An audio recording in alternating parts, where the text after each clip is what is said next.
Probinsya nakadawat ng NCCA Certificate of Compliance 2025. Ang probinsya ng Surigao del Norte baguhay pa lamang nakadawat ng 2025 Certificate of Compliance gikan sa National Commission for Culture and the Arts. Din ini isip pag-ila na ang gobernong probinsyal pinaagi sa Culture and the Arts Office matinumanon nga nakasubmiter ng 2025 na Annual Local Cultural Inventory agig pagsunod ng Article 5 ng Republic Act No. 1996-1 nga nag-aminda sa National Cultural Heritage Act ng 2009.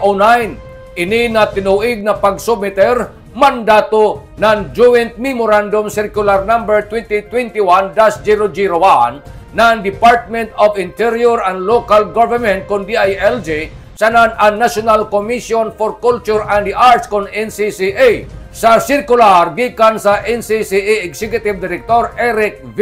Zerodo ang PhD ngadto na kan Gobernador Robert Lyndon Barbers ang NCCA nagapasalamat sa mga pagpaningkamot na probinsya sa pagsunod sa mga pamaagi ng ini na tinuig na pagsubiter. Ini na Certificate of Compliance kinahanglanon na dokumento na tinuig na pag-assister para sa DILG Cell of Good Local Governance kon SGLG. Ubo sa ini na administrasyon ng provincial ang pagproteher, pagpreserbar sa pagpalambo ng panulundon na kultura ng probinsya, mga prioridad, mga kasaysayan sanan ang ethnicity ng lokal na mga komunidad importante gayud karajaw.